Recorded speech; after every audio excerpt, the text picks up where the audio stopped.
इस्रायल परजेक फुडारी नासल्या वेळार आनी ही परजा हटवादी जावन आपणाक जाय तें करीत रावल्ल्या वेळार देवान तांकां सांडून घालिना.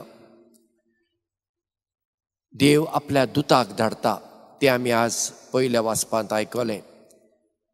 गिदियोन एक तरणाटो जुदेव शेतांत गोवांची मळणी करतालो आनी देवदूत ताचे लागीं येता. पूण गिदियोन वळखलो ना. ताका दिसलें कोण एकटो मनीस आयला आपणा लागीं. आनी गिदियोना कडेन तो उलयता आनी मागीर तो नाच जाता. तेन्ना गिदियोनाक समजलें हांवें देवाक पळयलो. कित्याक जुदेव लोक देवाचें नांव काडिनासलो. तो भियेलो. पूण देवान ताका म्हणलें तूं भियेनाका. आनी गिदियोन फुडारी जालो. आमकांय देव एका मिसावांक विचून काडटा. आमकां ताणें बेश्टीच्या संवसारान धाडूंक ना. आमकां एक एकल्यांक एक एक मिसांव आसा आनी तें आमचें मिसांव खंयचें तें आमी सोदून काडूंक जाय. आनी सोदून काडूंक जाय जाल्यार आमकां देवाचो ताळो आयकूंक जाय. आनी देवाचो ताळो आयकूंक जाय तर आमी उक्त्या मनाची जावंक जाय. गिदियोनाक देवदूत आयलो आनी ताच्या कडेन उलयलो. अब्रामा कडेन देव मुखामुखी उलयलो. मोजिसा कडेन मुखामुखी उलयलो. तसो देव आमचे कडेन उलयतलो वय ना. जशें हांवें काल सांगलां दुसऱ्यां कडल्यान देव आमचे कडेन उलयता. आनी आमचे परस कोण बुदवंत आसात व्हड आसात आनी ती कितें बरें आमकां सांगतात जेन्ना आमी तांचें उतर आयकता तेन्ना आमकां देवाचो ताळो आयकता. आनी एक पावटी देवाचो ताळो आमकां आयकतच त्या ताळ्याक आमी पाळो दिवंक जाय. विस्वासीर रावूंक जाय. दुसऱ्या वाचपांत तो तरणाटो ग्रेस तरणाटो दुखी जावन वेतच जेजू आपल्या शिसांक म्हणटा ग्रेस्त मनशाक सर्गींच्या राज्यांत वचूंक भोव कठीण. एका सुवेच्या बुराकांतल्यान एका उंटाक वचूंक जाय पूण ग्रेस्त मनशाक न्हय म्हणटा. जेजू कितें सांगूंक सोदता काय? सुयेचो तो बुराक कितलो बारीक तो आमी जाणा. एका उंटाक वचूंक जाता? जायना. ती एक सांगणी. जेजूच्या काळार शारा भोंवारी दुरीग आसताले. व्हडले उंच दुरीग आनी एक मुखेल दारवाटो आसतालो.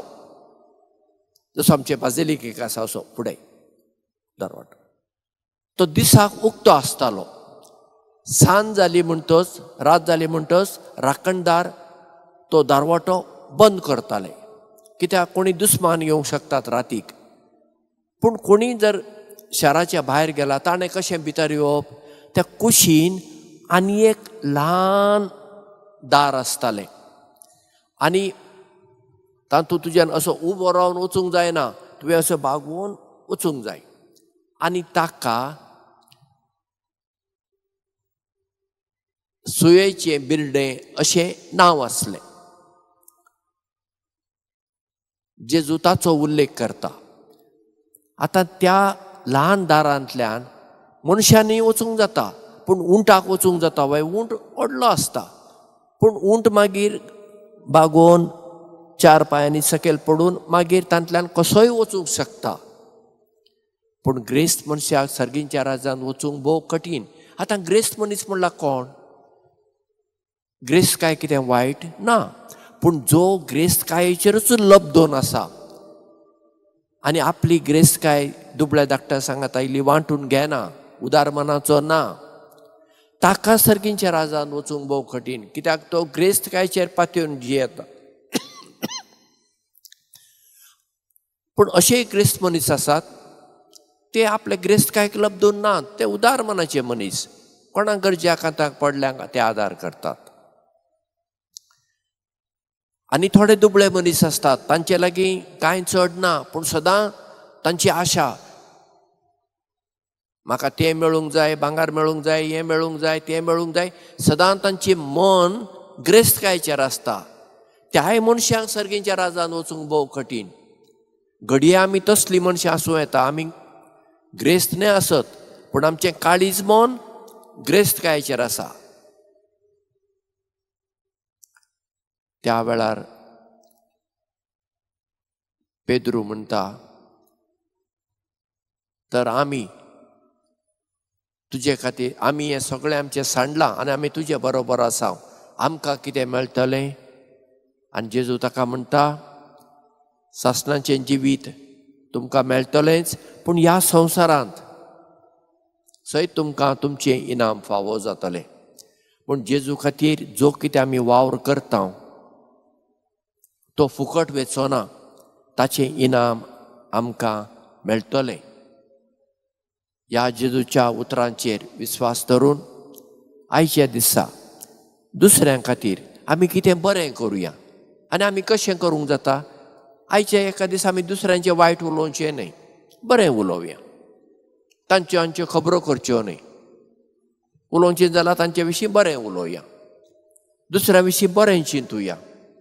आनी आमच्या हेरांक कितें बरें करूंक जाता तसलें कितें तरी बरें करुया. आनी आमी सर्गींच्या राजाचे वाटेर आसतल्या.